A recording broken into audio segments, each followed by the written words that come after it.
All right, so Matt, did you know that the year 666 was a cursed year? No. Yeah, apparently everyone that was born that year is dead. Makes sense.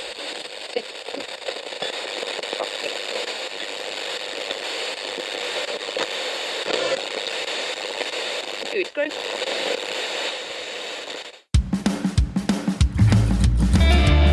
Good evening, everybody, and welcome to the Graveyard. Thank you for joining us tonight. My name is Adam. And my name's Matt. Now, pull up a tombstone or settle into your casket and get comfortable because this is Graveyard Tales. All right, everybody, here we are again. Matt, how you doing tonight, brother? Man, I'm good. It's Graveyard Tales Quarantine Edition again. Yeah, no kidding. Everybody's getting cabin fever. Nothing better than your favorite podcast dropping a new episode. So you know, or us dropping a new episode. I mean, either exactly one. Right. If you don't have your best, settle for us, I guess. Yeah, dude. Hey, there's nothing wrong with everybody being everybody's second favorite. No, not at all. Man, I tell you, this whole quarantine thing it's killing me, man. I mean, I'm used to working from home, but like I would leave once a day, twice a day, go do stuff, you know, go pick up the kid. But Ashley and I are stuck at the house with an 8-year-old. So if you think we're okay, we're not okay. I feel you, brother. We're trying to be teacher. And now I think when we get back into the swing of things, I'm going to go take his teachers a bottle of liquor apiece. Oh, right. Yeah. Because I now feel real bad for him having to deal with 38-year-olds. I feel real bad for him. Yeah. Yeah. Me too. I couldn't even begin. Yeah. Yeah. No, I mean, I shudder to think of, birthday parties and stuff. I'm glad I've only got really one left that does the big birthday party thing. Right. So I'm almost out of that window. Almost done with it.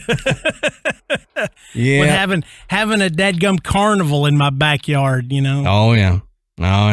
It's like jumpy house madness. Hey, you can't even get a jumpy house now. I mean, I would kill for a little bouncy house in the backyard. Oh yeah. At least I could go out and do something, you know. I learned the other day I can't do the trampoline anymore. So that kills me. I see the trampoline sit there, I just keep walking. Yep. Nope. Right. I have a impacted vertebrae now from trying to do that, but whatever. I mean, I'm not doing anything else. I can lay on an ice pack all day, right?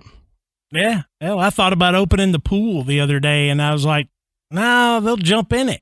Mm-hmm. They're here all day. Right. I'll look out. They'll be like, oh, water's like 65 degrees, you know? Yep. Hey, kids don't feel that. No. Kids don't feel temperature. Not at all. I mean, it can be freezing cold water, and they're like, this is fun. I want to go swimming. So real quick, we want to thank Podbelly Network. If you need any information on starting your own podcast, now is a good time to start a podcast if you've been thinking about it. We all have nothing but time right now.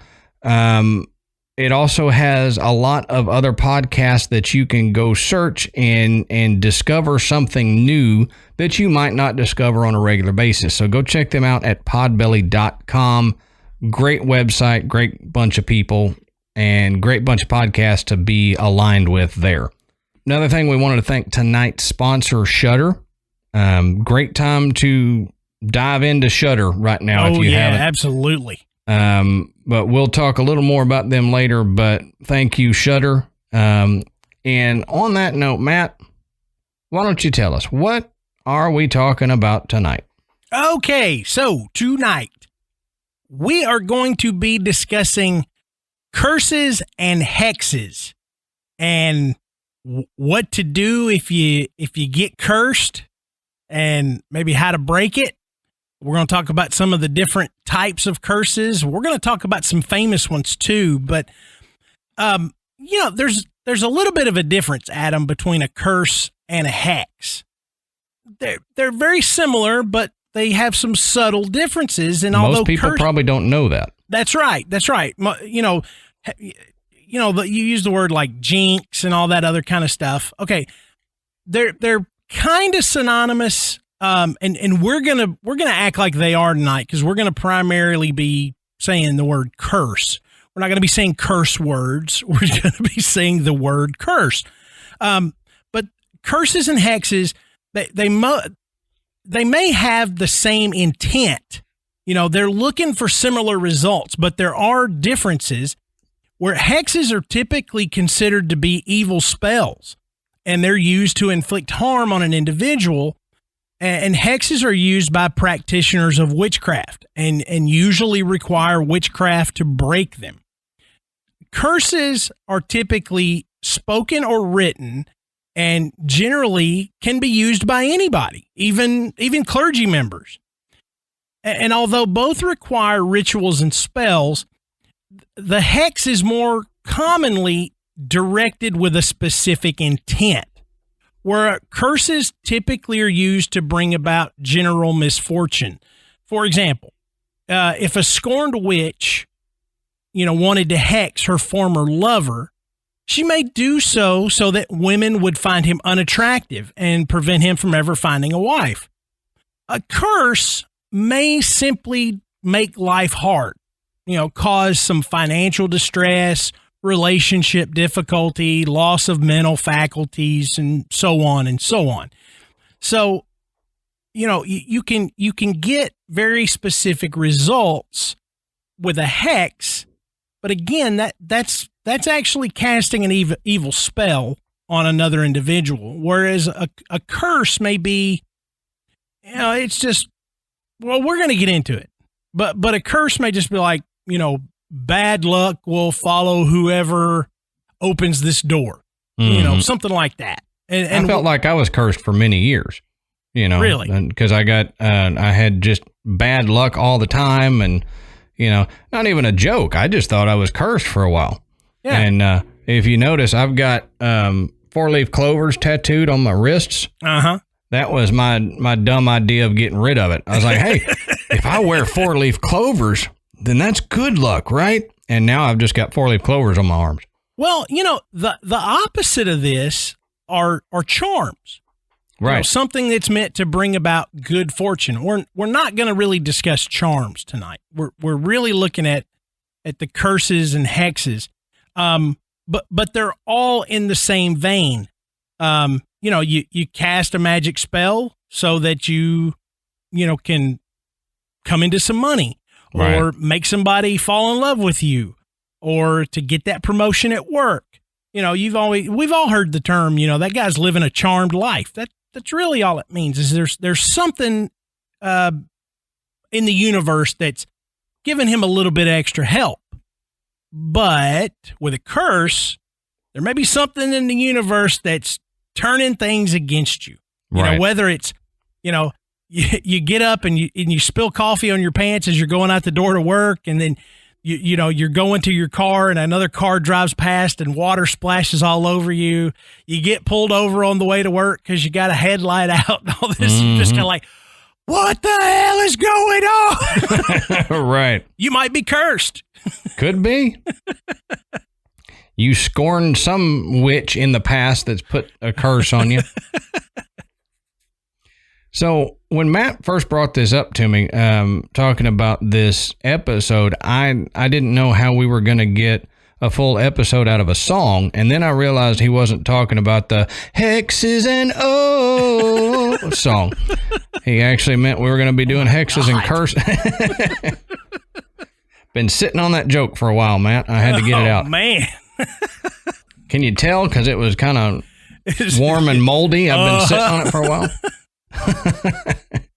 So you want this gummy bear? It's all warm and soft where it's been in my pocket. Pretty much. It's the warm gummy bear of a joke. Got some pocket lint. So, like Matt was saying, curses have been around for a long time, and Ancient Origins website, I don't know if anybody goes on there, but I love the Ancient Origins website. I will go there to really start out my research for a lot of these things that we do, because it has good citations and sources that you can then follow from there. Well, they had a good kind of synopsis talking about curses, so we'll start off with that. It says, as long as humanity has had beliefs in deities, the supernatural, and the power of magic, the use of magic spells and curses have featured widely across all cultures. Very much entwined with human nature, such beliefs and practices have continued to the present day. Well, archaeological finds show evidence of a plethora of ancient curses and protective spells, such as the discovery of cursed tablets, evil eye talismans, and warding items. So those are some things we'll kind of talk about here in a minute, but those are, objects that are carrying this curse. The history of curses varies between cultures, locations, religions, or beliefs, and times. But the intention of the curse has consistently been to conjure a supernatural power to inflict misfortune or punishment on a target. So again, like Matt was saying, it has an specific intention that it's out to do something not so nice to you, ranging from real bad up to just a little bit annoying. But a curse can cause that. Now, a curse is sometimes called a jinx or a dark spell, or like Matt said, a hex, because they're pretty much synonymous there. And they can be verbalized, written, or sometimes cast through elaborate ritual, which is more along the lines of a hex. The aim is to see harm befall the recipient. Bad luck may dog them, death may take them, or any number of dire or annoying fates may plague them. Now, in antiquity, a curse was a powerful phenomenon. It often was viewed as a summoned wrath of a god or the presence of evil forces. So, they used to see it as we're pulling the power of whatever deity. If you do something wrong, then you shall be cursed. Yeah. And we've talked about that before in previous episodes, probably in a lot of episodes. We've hit on curses and stuff. Well, it was believed that those finding themselves cursed could seek help from magic practitioners, shamans, religious leaders, healers, or witch doctors, and have the curse reversed through counter rituals or prayer. And Matt will get into some ways that you can basically a DIY, get rid of your curse. Yeah, this is the breaking curses for dummies, Yeah, by dummies. So, well, a way to avoid being cursed in the first place was to possess certain items of protection or warding. Now, that would be like an amulet or something like that, or my black tourmaline necklace, So we still use these things, and by we, I mean me too, use things like this to kind of ward off evil, ward off a curse or something like that. Yeah, I mean, sage smudging, all of those things are meant to ward off some type of negative energy. Right. To protect you. People have they wear crosses around their neck, or they wear a medallion with a particular saint on it, because it's meant to protect them, from negative energy, from bad things happening. Right. And, it can be as simple as your quote unquote lucky rock. If it has a meaning to you, something that is, deep, a deep meaning to you that helps you in your day-to-day life, it can be considered a talisman or something like this to ward off evil. Now, the purpose of these spells and curses were and remain today aimed at punishing or changing behavior, warding off disaster, and controlling the actions of other people. And there are a ton of different types of curses. And there's a website from a lady who calls herself the Traveling Witch, and she did a very good job of putting together different types of curses and, kind of how they're done without us actually telling you how to perform a curse, because we're not going to do that tonight. Graveyard Tales is not going to be responsible for you cursing somebody. We'll tell you how to break one. We're not going to tell you how to make one. Right. You're going to have to go to some other podcast for that. We're not going to be responsible for curses all across the world. I've got horns growing out of my head because you taught my boyfriend how to make a curse. Yep, exactly. I don't want that email. He was trying to help you. He was trying to do something else. He just said it wrong. Right. Yep. And I field, I would say 90% of the emails, so I don't want to have to field those kind of emails. I really don't. Well, let's get into her list here. Spitting is a type of curse, and spitting is a powerful form of cursing. It takes some effort to work up enough saliva to spit on something while not taking up a terrible lot of time, so you can work a lot of intent into one little action. Obviously, spitting on someone would be the most direct form of cursing them. And and that's quite an inflammatory move, according to her, and it's actually illegal in a lot of places. To actually spit on somebody has been declared an illegal action. Because it's considered a curse? Well, I was like, here it's considered assault. Yeah, right.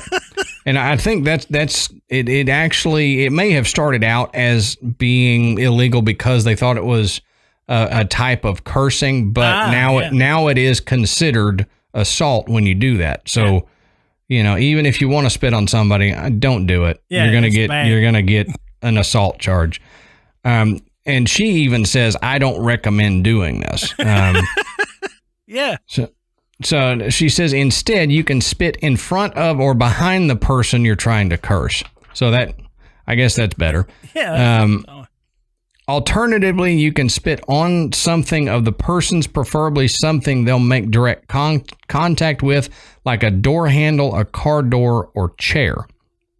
So I don't like, and especially now in the climate that we're in with COVID-19, let's not be shooting body fluids around like this. That's a bad enough curse right there. Yeah. I spit in your general direction. Yeah. No, you don't. I don't want it. Put your mask back on. You see in a lot of these older movies or movies about, times past, you'll see someone spit on someone. It's not only derogatory, but it was considered a curse, and they were cursing the person that they spit on. Yeah. So that's kind of why you see that in these movies. It's not just this is derogatory, I'm going to put bodily fluid on you. It was actually considered a form of cursing. Yeah. Now, another type is the evil eye. And the evil eye was traditionally a curse cast out of jealousy or envy and was thought to cause bad luck and injury to the recipient. It's quite easy to branch from there and use the same principle to meet your own ends. Giving someone the evil eye is a method of cursing that can take a bit of practice, though. Essentially, you're directing as much ill intent into a quick glare, as quick a glare as you can. It's pretty difficult to miss your target as long as you don't have a wandering gaze. Accidentally go, hey, look at that guy. Oh, yeah. Oh, crap. Sorry, dude. That poor sap. Yeah, right. I don't know if you remember the whole Ronnie James Dio starting this thing. And I'm throwing up the horns here. That, he said he got that from his mom because that's the warding off of the evil eye.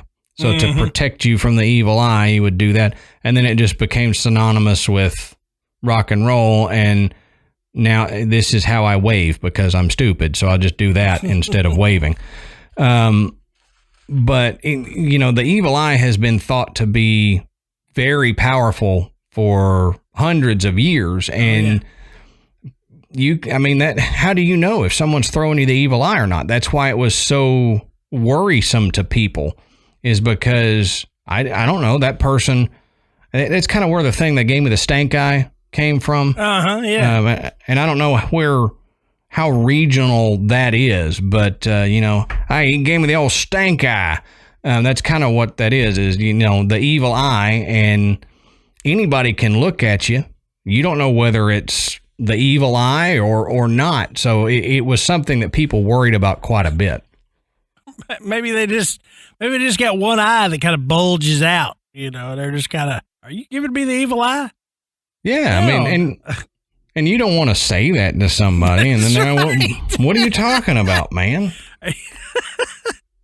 Yeah, making fun of somebody's affliction. All of a sudden, you're like, man, I'm sorry. Yeah. I thought you were cursing me. Yeah. Then you just look like a jerk. So now, verbal curses is another way to do it. A quick verbal curse is easy and effective. And she says, I'm not going to go into a whole lot of detail on this one as it's largely self-explanatory. There are a lot of excellent and creative ideas for cursing like this. And I think we've all heard someone, whether someone we know or just on TV in a movie, throw a verbal curse at someone. And you can say it, but it's all about the intent that you put behind it. Mm-hmm. A lot like a lot of other things we've talked about. It's the intent behind the words being said. Right. And how much intent you put into it will give, that much power to it in the long run. Yeah, because you can say it. You can say the words. That doesn't necessarily mean it's going to be effective. Right. You really got to mean it. You got to want it. You got to have some energy behind it for it to actually do anything. And how many times, this would have been cool had I thought about this statement before we started recording, but, and I would have actually looked up some information. But how many times have we talked about some haunted place? I can think of at least 2 prisons that we've discussed where somebody was executed, and right before they were hanged or whatever, they uttered some curse on somebody there or the town or whatever. Right, right. And you think there's going to be some serious intent behind that. If you're fixing to put me to death and I curse something, I've really got some strong energy coming behind it. So, and of course, we've got stories of towns and locations, having just horrific fortune after somebody was killed, on that property or in that town or something. So yeah, giving it the full gusto, really putting that emphasis behind it is where you're going to find it's most effective. Right. I can sit here and, rattle off some words, and it's just words. Right. And again, you can, like you're saying, you can just sit here and rattle off something that sounds like a curse, but with no intent behind it, probably not much is going to happen. But then again, if you put a lot of intent, you can say almost anything, any word, and that intent would be there. Mm-hmm. You think of it as basically the word is the vessel to get it to its intended target. Right. So you could say higgledy-piggledy on your home, and it actually be a curse if there's enough intent behind it. Yeah. Now, I don't know what the higgledy-piggledy curse would actually do, but, it's the word is more the vessel rather than the recipe. Yeah, yeah. I mean, it's formulating the curse, but the energy behind it is what's giving it the power. Yep. Another type of curse is a written curse. And she says some of these curses can fall under the same general category as a verbal curse. Writing an ill intent on a slip of paper and stashing it near or on the target can lend excellent results. So, again, it's the vessel of the curse. You're writing it down and then planting it on someone. Yeah, and so it's kind of the same thing. That almost seems more powerful. Yeah, it does to me. If you're gonna formulate the words in your mind, you're gonna put them on the paper. You're transferring that energy into the paper, and now you've got not only the verbal recipe, to use your term, but now you've got the energy that's stored inside that paper that could give it, or stone or whatever, that could give it that ability to pass on. Mm-hmm. To say, I'm not standing in front of the person I need to curse, so I'm going to write this curse. I'm going to stick it in his pocket, or I'm going to, drop it in his car or something like that. And right. We'll see what happens. You'll hear us say this a lot tonight, and even if we don't say it, remember this: it's the intent. The intent that you set yourself, toward is what is the powerful thing. And like Matt was saying, the written curse seems to be slightly more powerful simply because you're putting more intent and effort behind that. Speaking it is one thing, but then when you take the extra effort to write it down, it's like when you're performing a ritual of, say, wanting to get rid of bad vibes from you, you can write down this, whatever you're trying to get rid of, and then burning the slip of paper. The paper is really nothing. It's that intent that you've put behind it. Exactly. Now, another type of curse, she says, is a long form curse. And a long form curse is what most people think of when they think of cursing. It takes a lot more time, is generally well thought out and planned, and often requires the caster to hunt down materials to use in the casting. This is the form of cursing that most people commonly involve, like tag locks as well. For those who have never heard of the term, a tag lock is something that will connect the person to the spell, like hair, a toenail, saliva, a photo, etc. Yeah. So see a lot of that in voodoo. Yes. And this is what you'll see portrayed most of the time when people are doing a curse in a movie or something. And when they talk about witches, you're wanting this locket of hair from somebody, or you're wanting their handkerchief or their whatever, because that's what connects you to them. And this is one of the most powerful types of curses. She says, though, that this form of cursing isn't that much different from other forms of spell casting. There are as many ways to cast a curse as there are ways to cast a spell, and it can be ritualized or not, but all the components are basically the same. You use words, materials, and actions to assist you in directing your intention and willpower to cause a change through your magic. So again, it's all about your intentions and your willpower. Another type of curse is an object-bound curse. And an object-bound curse are the types that she says she runs into most frequently. These are curses that, instead of being directed at a particular person, are attached to an object and follow that object around, affecting whoever comes in contact with it. She says she often finds these sorts of objects at thrift stores, antique shops, and flea markets. Yeah. I mean, we've talked about those a lot. Oh, yeah. It's like, what is it? It was the little tiki god in the Brady Bunch. Yeah. When they went to Hawaii and they got right. It was cursed. It's causing all kinds of problems. We got to get rid of it. Matt, I don't know if you remember this, but do you remember that coin? Uh-huh. That I was given. I already been thinking about it. All right. It's behind me.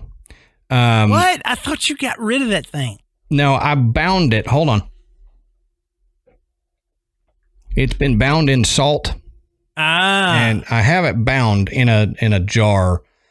And it's a coin that has it's called a hobo coin, basically.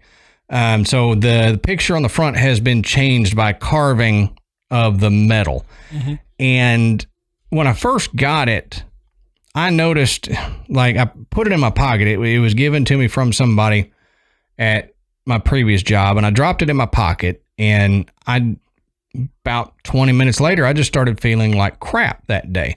Felt like crap the whole day. And when I took it out of my pocket, I set it on the cabinet at home. Matt and I talked about it a little bit. And, we just got this uneasy feeling about this coin. And I sent a picture of it to our buddy Randy, who's a medium, mm-hmm. who, if you haven't listened to that episode, go back and listen to our interview with Randy. Very in tune guy. And I didn't tell him anything about it. I just sent him a picture and said, what do you get from this? And he said that it was an object that is intended to cause harm to the person that owns it. And the person that owns it, unless they do something about it, will get more and more attached to this coin until it drives them mad. So at that point, I figured I needed to do something with it. So ended up, binding it in a thing here and haven't touched it physically since then. So I thought you threw it in the lake. I considered it, but I was like, this is an interesting object. And I would hate to get rid of it, but I don't want it to cause any problems for me. So hence the binding here. Maybe you can have Post Malone come over and open it. Oh, geez. Yeah. Have him fall on the floor of my house. And that was powerful, man. He seems to be into that kind of stuff. Yeah. Well, I can get old Mr. Bagels to come over and see what he thinks. Yeah, y'all open it up on live on YouTube, and we'll see what happens. No, don't. This is a joke. Don't. Yeah, gonna. I mean, look, honestly, there's a lot of stuff that Adam and I discuss that we do really believe in. I mean, we know there's a lot that we're kind of like, I don't know about that, but there's a lot of stuff that happens that we just can't explain, and we have seen enough to know that tempting fate is not a good idea. And right, exactly. Cursed objects are probably best left alone. Even if you don't believe in them at all, and you just start spilling out things like it's just coincidences, it has nothing to do with this. I don't believe in coincidences. So, if you got something that was supposedly cursed and weird stuff started happening to you, then you need to get rid of it. It just, even if it's all in your mind, that may be the intent. If you think you have bad luck, then you have bad luck. How many times have we heard about, athletes being in a slump, or you hear the term, he got inside his head. Mm-hmm. Okay. So, if somebody was to say to you, I'm going to curse you and you're never going to be able to do this correctly again. You're never going to be able to ride a bike. And you're like, whatever. And then the next time you get on your bike, you fall over or you wreck or something. And now, even if you didn't believe in the curse, now it's in your head. Now you start to think, They put this curse on me. I can't ride a bike anymore. And then before you know it, you can't ride a bike anymore. You know, you've really gotten inside your head. So, you know, don't mess around with this kind of stuff. I mean, it's really just best left alone.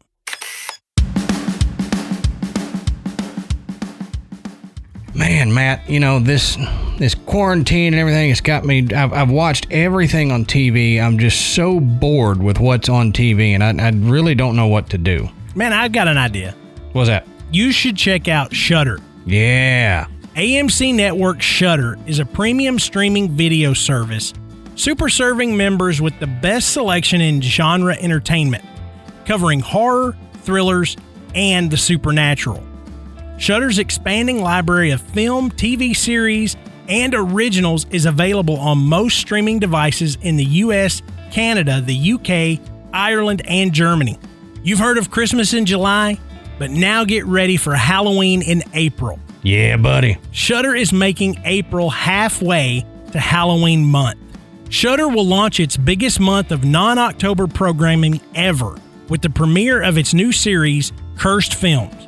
The Season 2 premieres of The Last Drive-In with Joe Bob Briggs and Wolf Creek, the original documentary Leap of Faith, William Friedkin on The Exorcist, and the first 8 Friday the 13th movies, and more. That's a lot. That's a lot, man. The Friday the 13th collection, including the first 8 movies in the franchise, along with epic documentary Crystal Lake Memories, the complete history of Friday the 13th. Man, I saw the original Friday the 13th at the drive-in.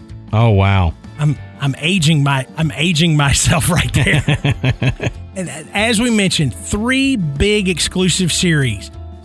The premiere of Cursed Films, which is Shudder's newest original series, an all-new season of The Last Drive-In with Joe Bob Briggs, and the long-awaited second season of Australian horror series Wolf Creek. And you know, Adam, Amanda and I were subscribers to Shudder long before they were sponsors of the show. We fell in love with the books in the Discovery of Witches series. And Shudder has an original series based on those books, and it is fantastic. If you like vampires, you like demons, you like witches, you will love this series. Yeah, I remember you telling me about that, so I had to then go and watch it myself, and you're right. If you like the stuff we talk about, you will like that series, so go check it out. You can stream great thrillers, horror, and supernatural for only $5.99 a month or $56.99 a year. So that's a great price. And Shudder has the largest, fastest growing human curated selection of thrilling and dangerous entertainment. They've been called the Netflix of horror, and I get it. It's amazing. Shudder features the best movie according to Rotten Tomatoes, One Cut of the Dead, and the best horror movie of 2019, Tigers Are Not Afraid. So while you're on there, go check those out. It's amazing. Now, Shudder has a unique collection of exclusive and original films and series, horror classics, and blockbuster hits, including the hit Creepshow TV series produced by director Greg Nicotero of The Walking Dead. Our listeners can try Shudder for free for 30 days. And all you've got to do is go to Shudder.com and use the promo code GRAVE. That's SHUDDER.com and put in the code GRAVE. That's right. And April is the best month to try this out. Get Shudder free for 30 days. Go to Shudder.com. That's SHUDDER.com and use the promo code GRAVE. That's GRAVE.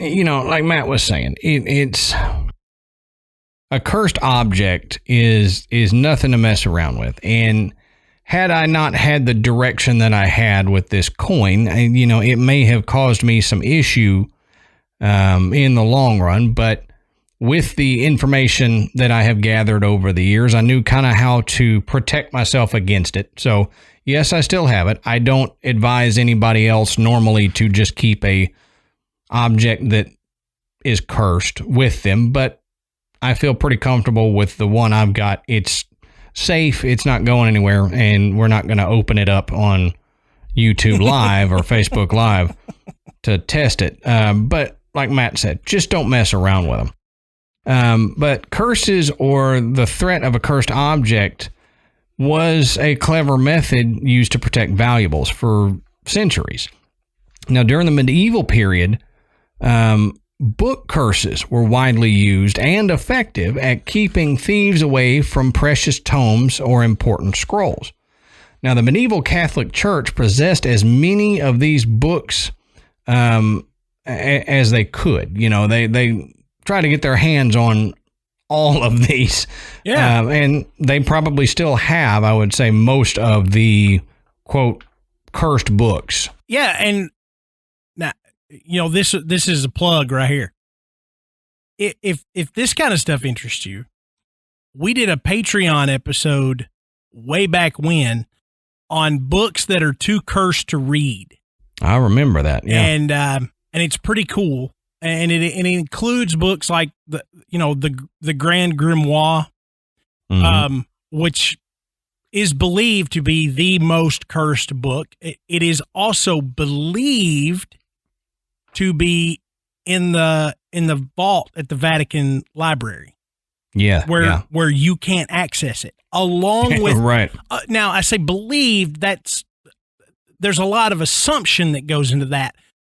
But there's a belief there because the Vatican Library does indeed have several books that are considered to be too cursed to even open.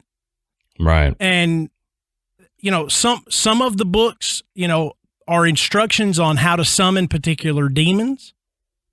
You know, some of the books were just, they had brought about everyone who had read the book had died some horrible death. There are books that, you know, whatever the subject matter was, they couldn't finish it.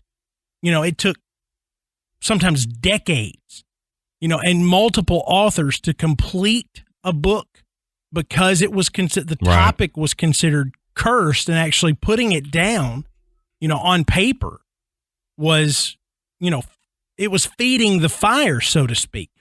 So yeah, Adam's right. You know, they did for a long time try to collect these books to keep them away from people that, you know, either could use them to inflict harm or unleash harm, you know, on a population, or, you know, if nothing worse than just harm themselves. They were like, you know, these particular books, cursed or not, we need to get them out of the general public.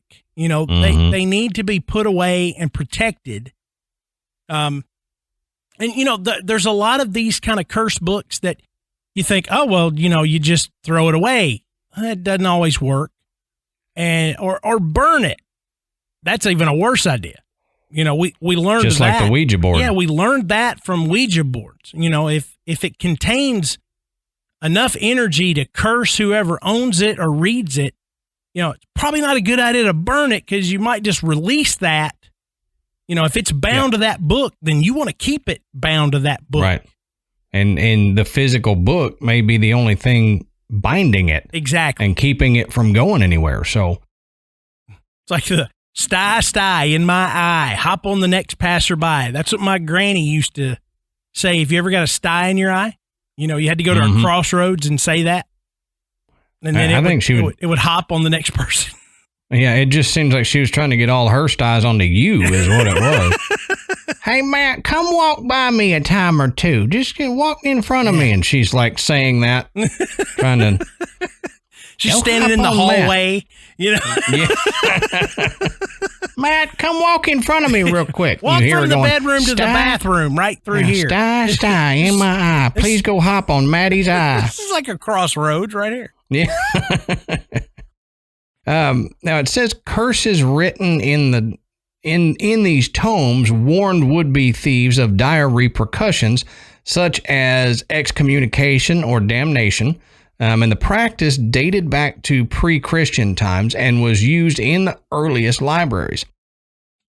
The books in a collection at the Library of Nineveh in Mesopotamia were marked with various curses.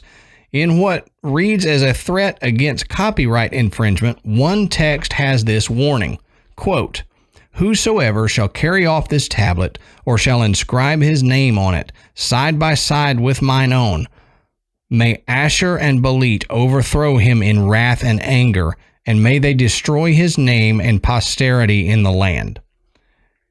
And a lot of curses like that on books and everything, it was intended to make you worry about the afterlife. If you were to mess with this, you may be okay now. You may be okay in life, but you will be damned in the afterlife. And like if you look at a lot of Egyptian curses, it was trying to make sure that you didn't rest, that you were judged harshly in the afterlife. Yeah, exactly.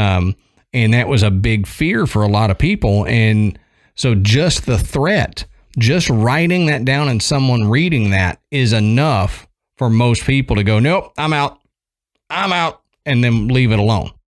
Yeah. So, what do you do if you think you've been cursed? Whether you cry. Yeah, exactly. You get 4-leaf clovers tattooed on your wrists. Yeah, buddy. or you do some other things, and I'm going to kind of go through what to do if you think you've been cursed. So this is how to break a curse. So step 1, get a live chicken. No, I'm kidding. Done. Oh, dang it. No, but you hear that in the movies a lot. We need a live chicken. I need a live chicken. I need a pig's tail. Chicken bones and all this. I don't know.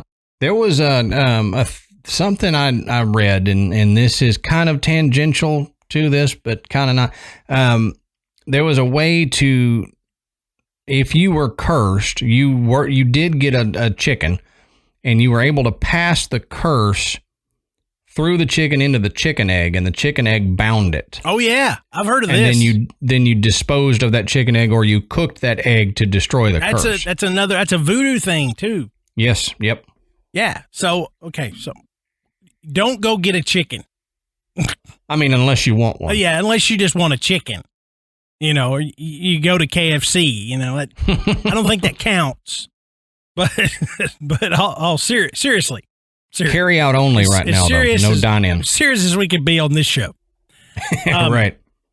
Okay, so step 1 is you have to, evaluate what's going on. So the first step in breaking a curse should always be a thorough evaluation of your situation. And you should ask yourself these questions. Do you know for certain? Do you know for certain that you've been cursed? Sorry, your accent. I don't know what happened. I don't know what that was. I think I've been cursed. You may have. You've had your speech cursed. If you know for certain. So do you know? Yeah, do you know? Were you there? Right. Were you there? Did you catch somebody giving you the evil eye? Did somebody spit on you? And if not, what makes you think that you have? So if you do know that somebody's cursed you, the more information you can get on who cursed you and how they did it and why, the better off you'll be. So if you'll know it was old lady Jenkins and she gave you the evil eye because your dog pooped on her lawn. Okay, so knowing that much information, you're ahead of the game. You want to know what kind of effects is the curse having? Is it affecting only you, or are other people experiencing it? So are you cursed, or is like your entire family cursed? Right. Did you sit down on some gum, and you're like, I ruined my best pants, or did your girlfriend cut her finger while she was chopping vegetables? Mm-hmm. Okay. So these questions can help determine the best plan of action when you're trying to undo the curse. So the more you know about the curse itself, the more you can tailor your solution. It's also important at this point to make sure that you've really been cursed, because you might be going through a whole lot of trouble for nothing. Sure. It could just be, a run of bad luck. This stuff could have happened, to anybody. Or you're just clumsy. Yeah. Or in this case, like maybe just some poor decision making. You just, right. If you do some dumb stuff and it turns out bad, okay, chalk that up. You got to pay the stupid tax, Right. But thinking about, is there somebody that actually would want to curse me? Have you done somebody wrong? Have you done something that caused somebody some harm or some misfortune? Maybe you did something at your job that caused somebody else to get in trouble, and you let them take the blame for it, whatever. So the following won't help you a lot if your problem isn't caused by a curse. You're just going to be, spinning your wheels for a while, and maybe stuff is going to continue to happen. So step 2, if it's a spell, you want to try to reflect it. So when you're trying to break any curse, always try spell reflecting first. Now, reflecting spells is a way of sending the magic back to the caster, leaving you curse-free. Now, it can be very effective, but it doesn't work for every curse. Now, if you're dealing with an experienced spellcaster, they may have put safeguards to prevent the magic from rebounding onto them. Now, it's a good idea to evaluate in the days after trying your spell reflection to determine whether it worked or if you need to move on to the next step. So, the next step would be to try a simple curse-breaking spell. And there are a lot of ways to break curses, and some of them are actually, fairly easy rituals. And you should try the easiest method first and see if it works, before you run out. Work smarter, not harder. Right. If you can go to the crossroads as opposed to finding a live chicken, you're better off. There's no reason to kill a fly with a sledgehammer here.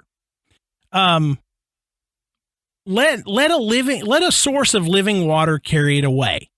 You take yourself to a natural source of water like a river or a lake, and get in it. And you know what? This type of removal of a curse or a hex or whatever, we've seen throughout history. Yep. There's even mentions of this in the Bible, where, this guy was, he was stricken with some, deformity or leprosy or something like that as a curse. And, he's told, go bathe in the River Jordan and you'll be cleansed. So we even hear about this type of stuff, in Scripture. The next one says, burn a bay leaf at dawn and again at sunset. Allow the smoke to waft over you, and when the leaves have finished smoldering, scatter them in the wind. So again, pretty easy. Most people can go to their cabinet and find a bay leaf. So there's 2 right there. You could try, no harm. If things get better, hey, Bob's your uncle. You're done. There you go. Use the next one is use selenite to cleanse your energy field and break the hold that the curse has on you. And, selenite is kind of like the black tourmaline. It helps absorb, cleanse from negative energy, but it might be a little bit harder to come by.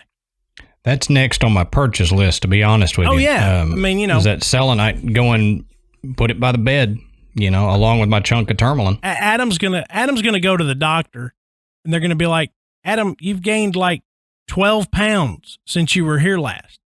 And he's like, oh, well. And he starts emptying his pockets with tourmaline, selenite, and all this stuff. Sorry, it's my rocks. I've been carrying around this stuff for a while. I swallowed 4, so that's going to throw off the readings a little bit. So there. I'll come back in about 3 days. Yeah, right.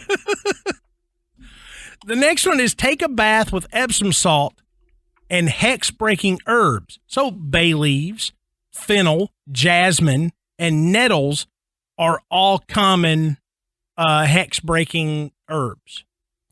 Okay, now, very serious input here, because I studied herbalism for a while, and I almost got my herbalist degree, but that's a story for another time. Nettle. Nettle is you'll know if you live around nettles. They're called stinging nettles for a reason. They produce a histamine response in your body. Yep. So if you put nettle in your bathtub, be warned, you may itch. So my suggestion, if you're going to do this, put the nettle in some type of tea bag type situation so the nettle doesn't get on you. Yeah. Because if the nettle gets on you, you're going to think you've been cursed with ants in your pants. I mean, dead serious. Do not get that on you. Right. You're going to itch. So, precursor to this, make sure you're not allergic to nettle. Right. Because that may just do you in if you jump in a bathtub with that floating in it. Or you're turning yourself into some really tasty soup. Oh, yeah. Adam soup. Yummy. Yeah, you got vegetable stock, beef stock, Adam stock. Wait. With just a hint of bay leaf and nettle in the Adam stock there. Yep. The next one says you can cleanse your house with water infused with hex-breaking herbs, mop the floors, clean the walls, wash the doors and windows, and when you're finished, throw the mop water out the back door.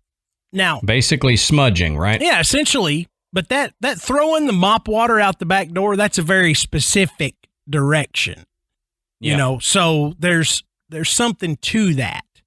And there's a lot of superstition around houses and the doorways anyway.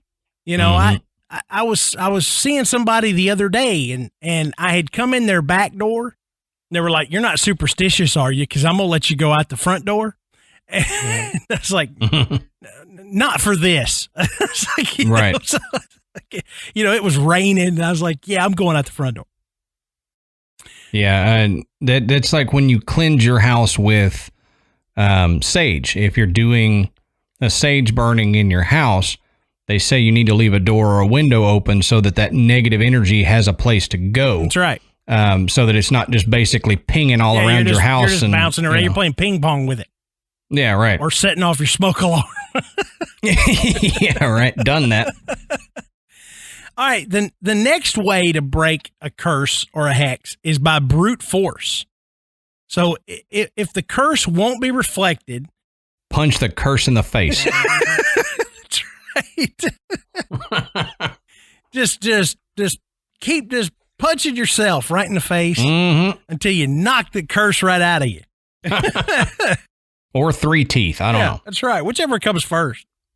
But if it won't be reflected and it's resisting the simpler methods of curse breaking, it's time to just break it with a little or a lot of force.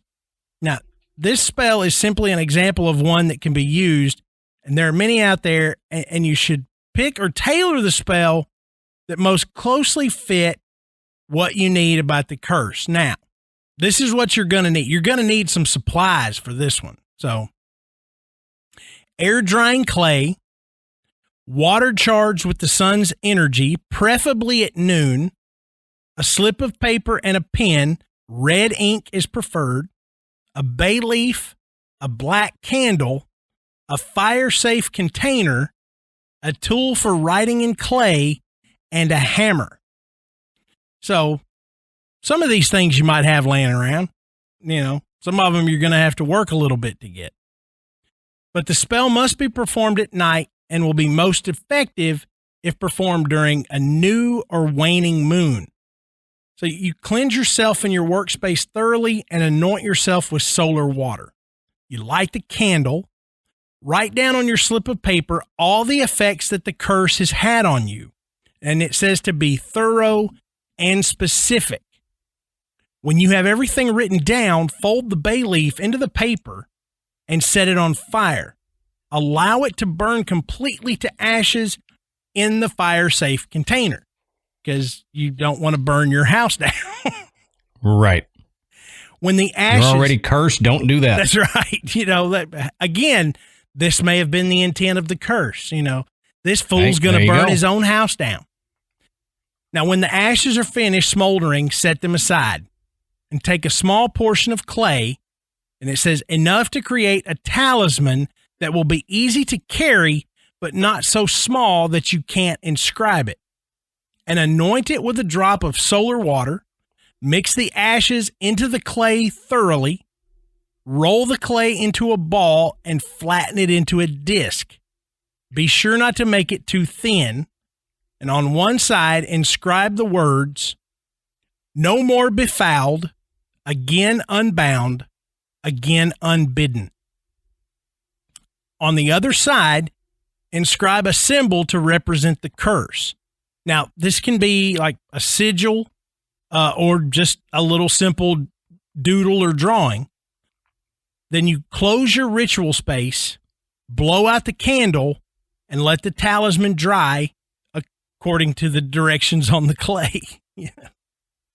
Now, when the talisman is completely dry, take it outside early one morning and allow it to sit in the sun until noon. The talisman is now finished, and carry it with you everywhere you go, and it will absorb the energy from the curse, preventing it from affecting you. On the next new moon, take the talisman and smash it, rendering the curse that it has absorbed useless and broken, and you dispose of the shards outside of your home. Yeah, so don't break this thing and then throw it in your trash because you're just bringing it right back. Yeah. Okay? You want it. You're essentially releasing all the energy of the curse, so that it doesn't affect you anymore. But notice that you're not burning this talisman. You're smashing it. You're using the force to break the curse. So that's going to take some time. So if one of these easier methods work, that's what you want to try first. But again, before you get to this point, you really want to make sure, I know I've been cursed. Right. Something's after me. Something has attached itself to me and I got to get rid of it. No need of going through all of that if it's just a run of bad luck or clumsiness, Or you just been stupid and done some dumb stuff. But I had many years of that. Yeah, same. But you're still not completely finished. Now, the last step says once the curse has been broken, you'll need to do some magical housekeeping to remove any lingering energy or effects. The first step is to thoroughly cleanse yourself, your home, and anyone else who has been affected by the curse. Set up wards and protective enchantments around yourself and your home to block future curses. And these measures should be regularly updated and refreshed as long as you are in a situation that may incite another curse. So if you're, if you're the landlord and you've got some weirdo tenant that, that's just giving you all kinds of grief and, you're harassing them because they won't pay the rent or they won't mow the grass or whatever it is, if they're still living there, then you may still be vulnerable. So you have to take the steps to protect yourself. So, yep. But what happens, Matt, you may ask, if you cannot break the curse? So what happens, Matt, if you cannot break the curse? So this is what I'm going to tell you to do. And I'm not telling you to do it. This is just what I've learned. Every now and then, despite repeated attempts, you'll come across a curse that you just can't break. And most of the time, the writer of this says the people that have come to him are pretty pretty bugged out. You know, they've done all this stuff, you know, things are still happening, and they just feel like there's no way out. I'm doomed for the rest of my life. But he says, just chill out. You know, we're going to work through this. Number one, you were never cursed in the first place. And, you know, people just don't evaluate their situation correctly. And they just assume they've been cursed, when reality, it's just, you know, life kicking them in the butt. And, you know, sometimes life is hard. You know, it stinks. But, you know, I think we all have had situations in our life where you're just like, oh, my God, what else is going to go wrong? And, you know, you might think, God, you know, I'm cursed. You know, nothing is going right. And it may not be that at all. It just might be just the way things have shaken out. And you're just going through a rough patch, and you just got to make it through it. It sounds like a cop-out, but, I mean, there's always that chance that that's exactly what's going on. Mm-hmm. Number two, you have somehow managed to curse yourself. Well, that would suck. I left that little pause because I knew when I said that, Adam would be like, what? Like, maybe I did that. Yeah. You know, and that would be my luck, too. That nobody would curse me. It would be my dumbass that cursed myself.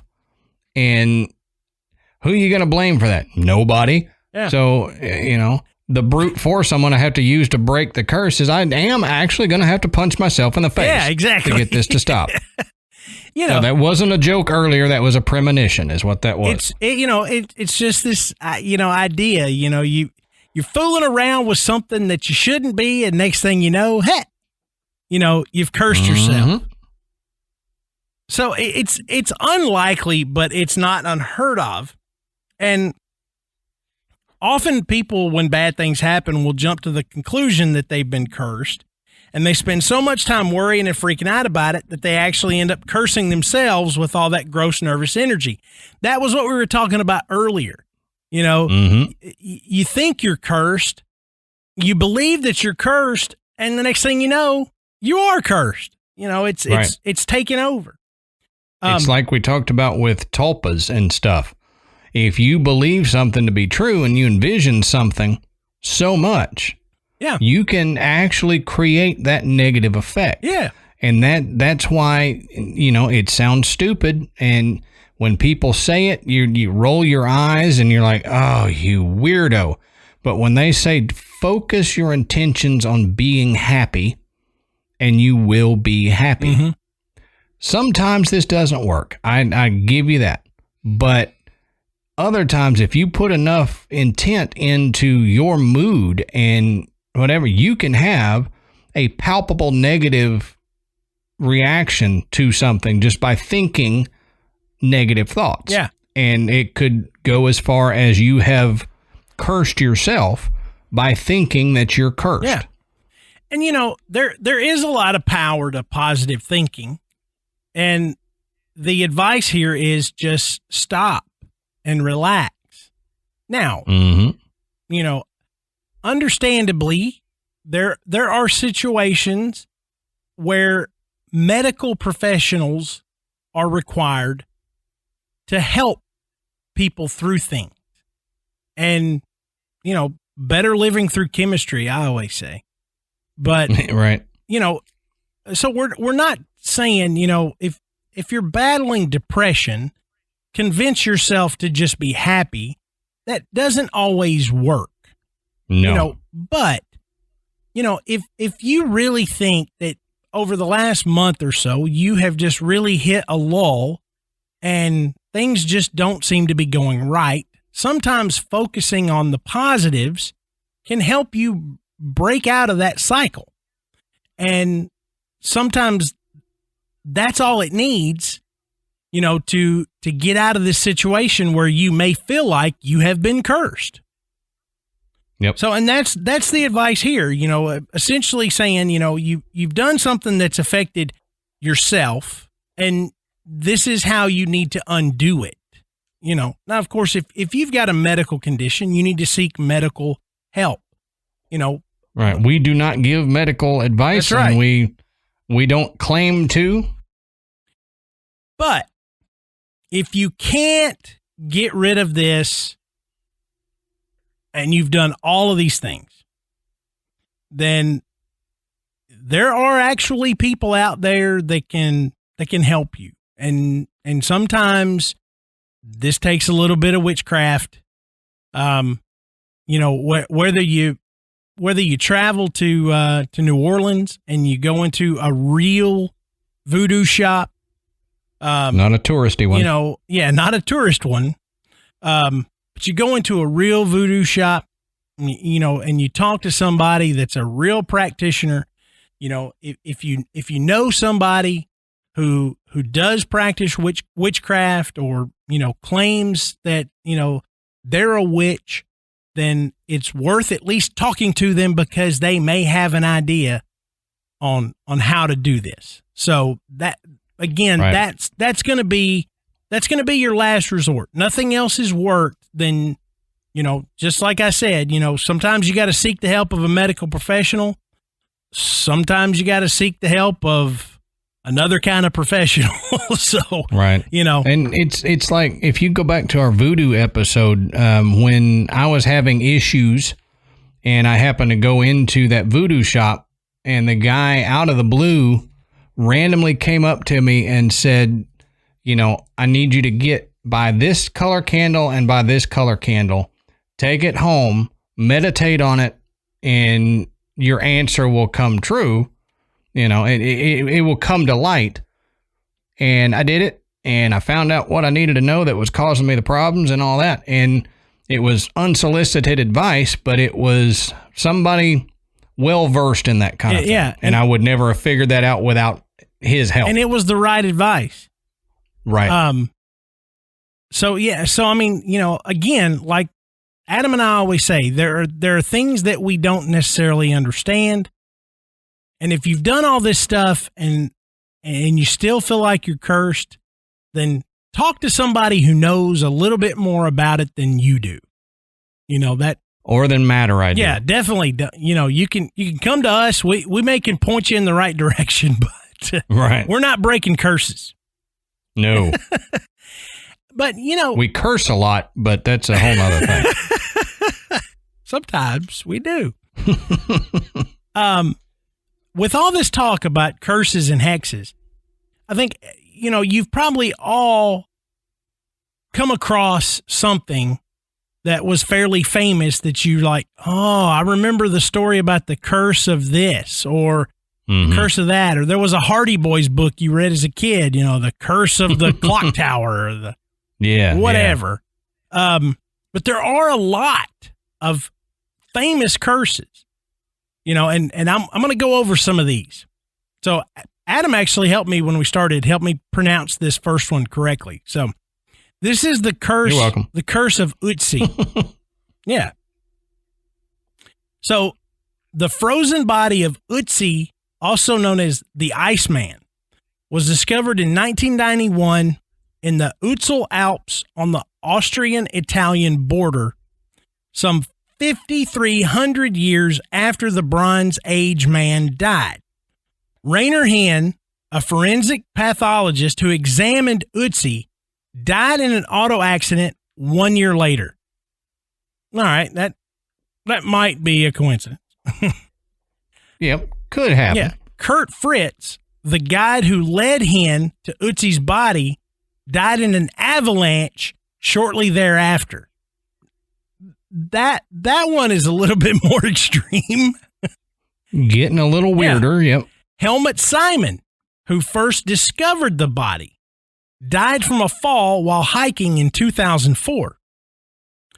Dieter Wernicke, who headed the rescue team looking for Simon's body, died of a heart attack just hours after Simon's funeral. Now that one, that's odd. That one will make you go, Mm-hmm. Now, it does seem like a pretty amazing series of coincidences, but honestly, given the number of people that it's in the hundreds who have been involved in researching Ötzi, this number of deaths is really not that unusual. I mean, Sure. There's been a lot of people around the Iceman who haven't died, and certainly haven't died some weird, mysterious death. But right. it's real easy to start affiliating, strange deaths from all these people who are associated with one particular thing, to a curse. Now, the next one is the curse of Timur's tomb. Now, Timur was a warlord and a nobleman who controlled a vast area of Asia during the 14th century. Now, he was renowned as a military tactician whose warfare killed some 17 million people. Dang. Now, he was also a celebrated patron of architecture and the arts. In 1941, Joseph Stalin sent a team of archaeologists to open Timur's tomb in Samarkand, Uzbekistan. Why? Say that 5 times fast, too. But this really caught the attention of some local residents and the Muslim clergy. Now, upon opening Timur's coffin, the team discovered an inscription. It read, "Whoever opens my tomb shall unleash an invader more terrible than I." Now, within a matter of hours, Adolf Hitler's troops invaded Russia. Oh, wow. An estimated 26 million people died as a result. In 1942, Stalin ordered Timur's remains to be reinterred back in Samarkand in accordance with the Islamic tradition. And shortly thereafter, the German army surrendered at Stalingrad, ending their campaign against the Russians.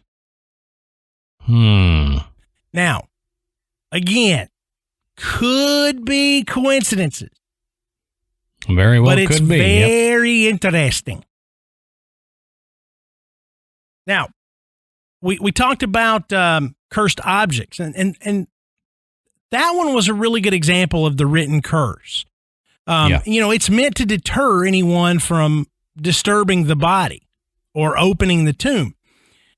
And it wasn't what I thought either. I thought you were going to, like we've seen before, where they open the thing and then everybody falls ill from some mysterious disease.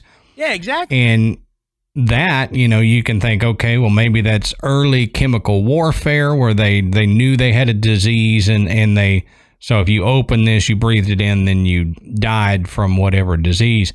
But that took a turn that I wasn't expecting. I know.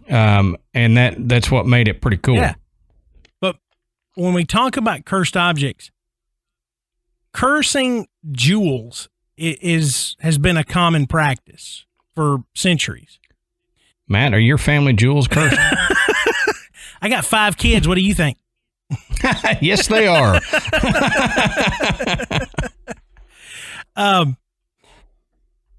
You threw me off. My bad. Now, this one is one that most people have probably heard of. The Curse of the Hope Diamond.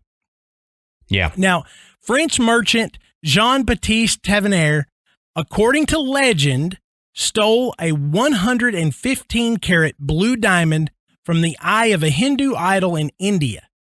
And for this sacrilege, Tavernier, I said Tavernier, and then I'm going to say Tavernier. I just realized I mispronounced it. So just cover all your bases. Send your emails to Adam. Crap. Tavernier was supposedly mauled to death by dogs.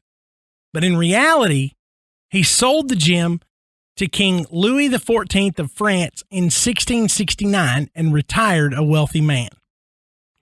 Now, all went well until the diamond fell in the hands of King Louis XVI and his wife, Marie Antoinette, who both were beheaded during the French Revolution. Now, after Lord Francis Hope of England inherited the diamond, he married an American showgirl. That doesn't sound like bad luck there, does it? No. The pair squandered their fortune, sold the diamond, and were eventually reduced to poverty. Now, after Evelyn Walsh McLean bought the stone in 1912, her son was killed in a car accident, her daughter committed suicide, and her husband left her for another woman. And he eventually ended up in an insane asylum. Wow. Now, the Smithsonian National Museum of Natural History bought the Hope Diamond in 1958 and has not suffered from owning it. But a truck hit the postman who delivered the jewel. Now, he survived. Oh, geez. His wife and dog died not long afterwards, however, and his home caught on fire. Now, what are the odds? It's just a postman. What are the odds of all of that happening directly around, the possession of this diamond? Right. Well, it's just the postman, too. Leave that poor guy alone. Yeah. He was just delivering the thing. But again, as we mentioned before, cursed items are best left alone, and certainly don't steal them. Right. It's even worse. You really want to bring on some bad juju, do that. Steal something that's cursed. Mm-hmm. Now, here's another diamond that's cursed. The Black Orlov diamond, also referred to as the Eye of Brahma diamond. The stone was allegedly stolen from one of the eyes in a statue of the Hindu god Brahma. And I'm not even... Pondicherry is the name of this place. I had to look at it twice. I was like, wait a minute. I knew how to pronounce this earlier. But again, that would explain the curse and the many suicides that follow the owners of this black diamond. J.W. Paris, who is the one responsible for bringing the diamond to the U.S. in 1932, jumped to his death from a skyscraper in New York. The next owners were two Russian princesses, Nadia Vegan Orlov and Leonila Galtestein Baratinsky. Man, how did I get all the words this time? Both better you than me. I'd have screwed it up. Now, both of them committed suicide only months apart by jumping to their deaths from buildings in Rome. Now, from there, it was cut into 3 different pieces by a jeweler who proclaimed the division would break the curse. And maybe it did, because we really haven't heard a lot about this diamond until actress Felicity Huffman was supposed to wear the necklace at the 2006 Academy Awards, but mysteriously decided against it, which was probably a smart move. Probably so. So the next cursed jewel we're going to talk about is the Delhi Purple Sapphire. Now, this jewel was discovered just 30 years ago or so by Peter Tandy. He's a curator at the National History Museum in London. It was found inside the museum's mineral cabinets, and the gem was supposedly sealed up in several boxes, surrounded by protective charms, and it came with a warning. Whosoever shall open it shall first read out this warning, and then do as he pleases with the jewel. My advice to him or her is to cast it into the sea. Now, a lot of people suspected that the gemstone, which oddly enough is not technically a sapphire, was part of the looted treasure stolen from the Temple of Indra in Kanpur during the bloody Indian Mutiny of 1857. Now, the cursed quartz was brought into England by Bengal cavalryman Colonel W. Ferris, who eventually went bankrupt, as did his son after he inherited the stone.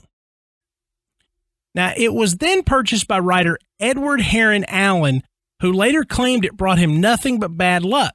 So he gave it away to friends who promptly returned it after experiencing mountains of misfortune, including a singer who lost her singing voice forever. Oh, jeez. Yeah, we don't want it. Here, no. You take this back. Well, thanks, but no thanks. We know why you gave this to us. Yeah, I see. Now, some claim that Heron Allen threw the Delhi Purple Sapphire into the Regent's Canal, only to have it returned a few months later after it was found by a local dredger and then sold to a dealer who realized what it was and returned it. Now, this... you dropped this. This reminds me of a story, which is a tangent, but it's hilarious. So, way back when, I used to coach baseball, okay? And so, we're at baseball practice one day, and one of the other coaches is he's pitching batting practice, okay? So, in the bucket of balls he had, of real baseballs, one of these like indoor baseballs that we would use when it was raining and we had to practice in the gym, it's kind of soft and squishy. Mm-hmm. It's got the same weight, but it's not going to break anything. Made its way into the bucket of regular balls. And so the coach, he grabs it and he's like, he threw it. I think one of the kids hit it and they like cranked it to the fence. And these were younger kids, so this wasn't like something that we just expected one of these kids to do. And it sounded weird. Mm-hmm. And he's like, hey, throw me that ball. So he threw it in and he looked at it and he was like, he threw it to me and he goes, get rid of this. And he pitches it over to me and I'm standing over in the dugout. And one of the other coaches leads over to me and go, wouldn't it be hilarious if that ball just kept showing up in that bucket? So casually we would roll it out to one of the kids playing shortstop, and he would work it in to the bucket, and coach would pick it up and he'd be like, ugh, and then he'd chunk it over there at the dugout, and then a few pitches later it would show up again. Well, but the third or fourth time this happened, he was pissed. And so he walks over to the guy that's hitting, and he takes his bat and he pitches this ball up and he jacks it way out. I mean, it's gone, man. I mean, it is gone. He cranks it out. It goes over. We're at a big park and it goes over like into some trees and everything. So we continue practicing. Of course, we're over there just cracking up, try not to give ourselves away. And practice is over, but there was a guy walking his dog like out there. We noticed, mm-hmm. And we were kind of chuckling, thinking about what could happen. And as we're standing there, and he's up there talking to all the team, and we're standing over there, just kind of listed. This dude comes walking up to the little huddle of players with his dog, and he's like, "Hey, did y'all lose this ball?" And he hands it right back to him. I thought I was going to wet my pants. I was laughing so hard. So that happens to this guy. He throws this daggum sapphire into the canal. Be gone, you can just imagine him slinging it out there. And then months later, this guy goes, "Hey, I think this belongs to you." And he's like, "Ah." All right. Tangent over. What a way to get it back, So anyway, back to the Delhi Sapphire. the jewel eventually was sealed up and sent away to the family banker with instructions that it should stay forever locked away until after Heron Allen's death. And only after 3 years, after he'd been dead for 3 years, would his banker be allowed to donate it. And under no circumstances was Heron Allen's daughter ever allowed to touch or possess the stone. So he believed it was legitimately cursed, and he tried to get away from it. Wouldn't it suck to be that daughter and not believe the curse, and you're never allowed to touch this really expensive jewel? And you just don't understand, and you're... Yeah, I can imagine, the things you tell kids, don't play with this. This is not a toy. That's the first thing they want to play with. So I want to tell them, come play with all of this, or clean all of this. Then they'll never touch it. Well, yeah, right. The next one is the curse of Tippecanoe, and Native American leader Tecumseh was believed to have cursed William Henry Harrison after Harrison's troops emerged victorious at the Battle of Tippecanoe. Now, historians have noted that ever since Harrison became president in 1840, every person elected to the office in 20-year intervals has died while serving as president. Now, Harrison died of pneumonia after 1 month in office. Abraham Lincoln, elected in 1860, was assassinated, as was James Garfield, who was elected in 1880, William McKinley in 1900, and both Warren G. Harding, elected in 1920, and Franklin Delano Roosevelt, elected in 1940, died of natural causes while in office. John F. Kennedy, in 1960, was assassinated, and in 1980, Ronald Reagan was elected and was the target of an assassin's bullet in 1981, but he survived, apparently lifting the curse. Mm-hmm. So, I mean, that's what's amazing to me is that I've never seen this before.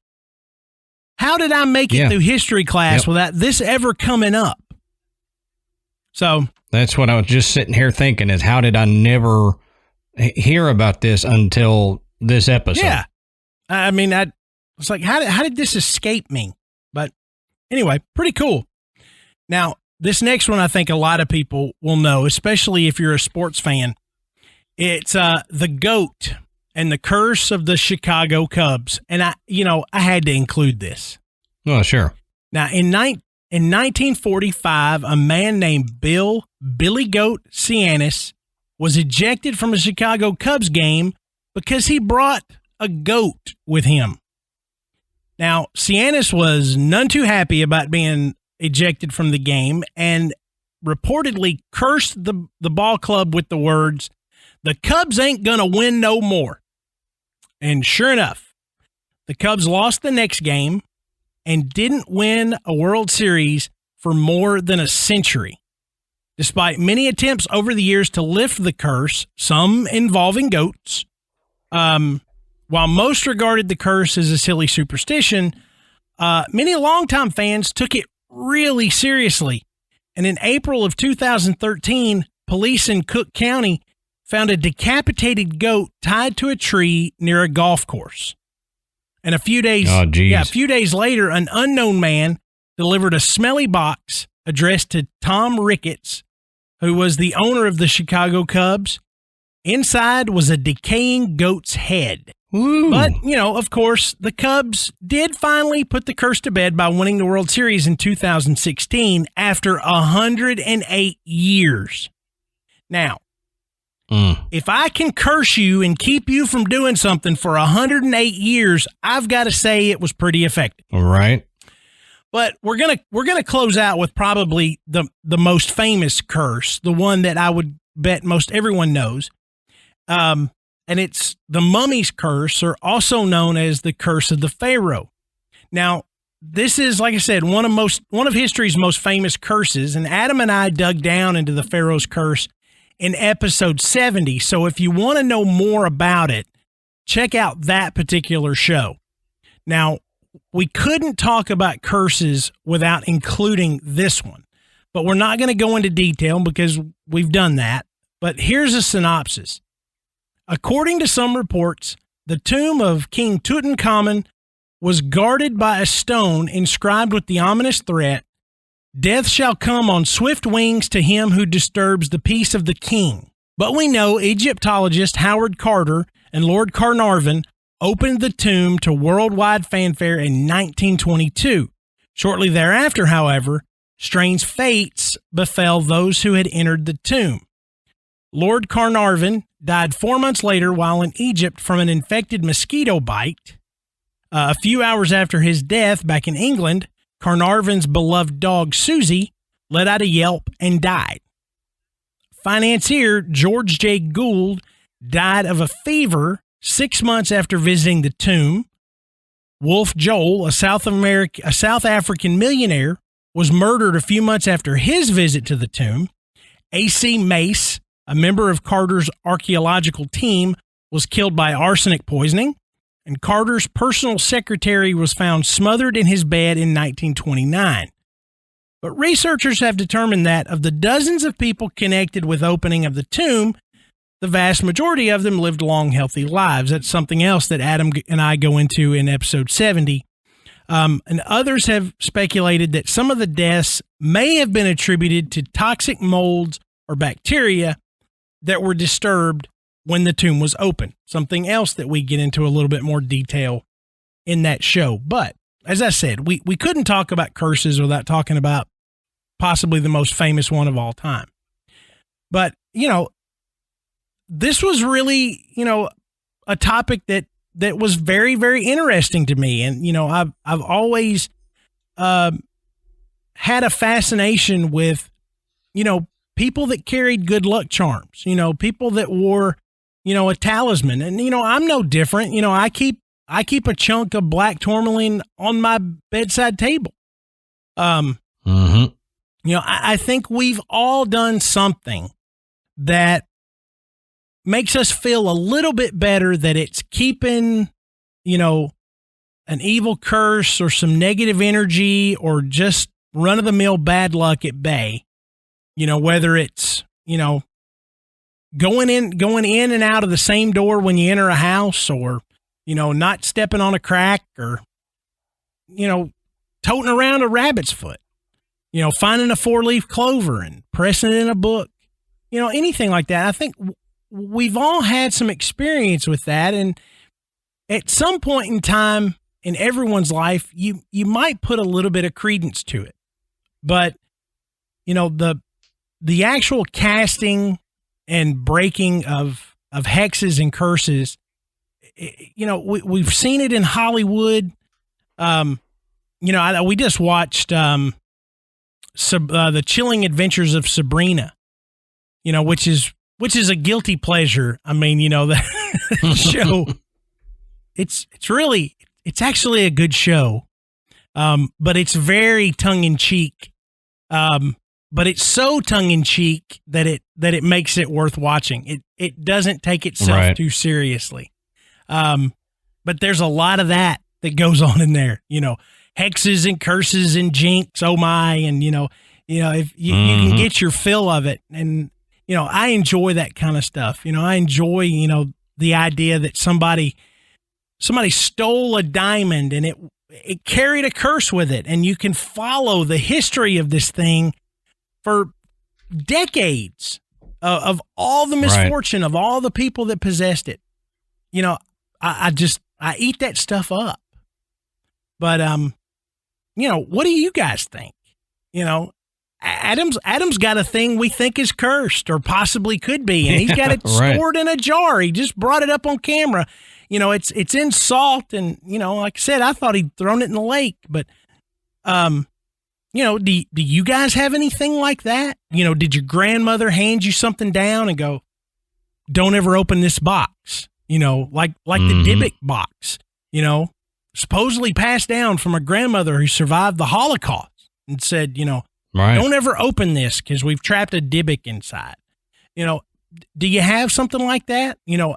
Adam's dad has a doll that he would swear is cursed. Yeah, I mean, I think that thing moves on its own. It's cursed. But let us know. Let us know if you've seen anything like that, if you've heard those kind of stories. Those little stories of towns and the history behind them of something being cursed or a hex being put on somebody.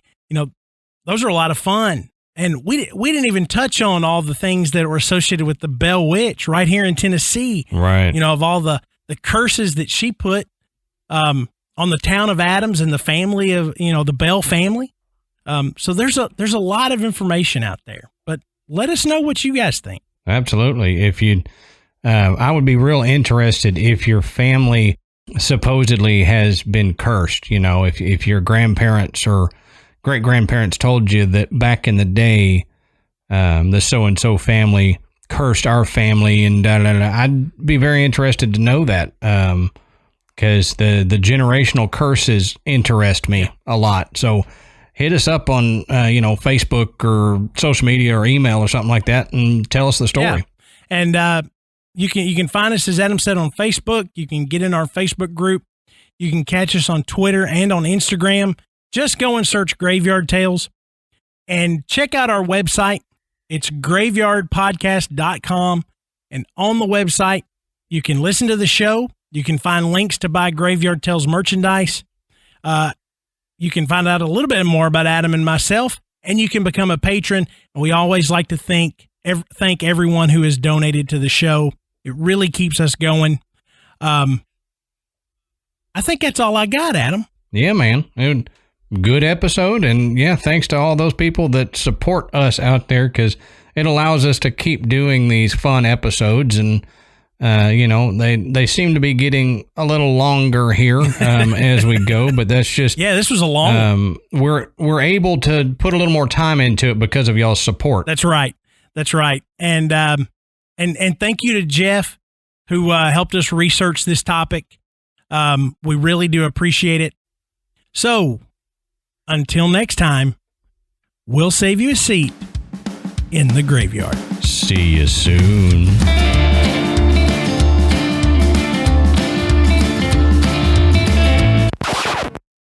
Now, Rainer Henn, who is a forensic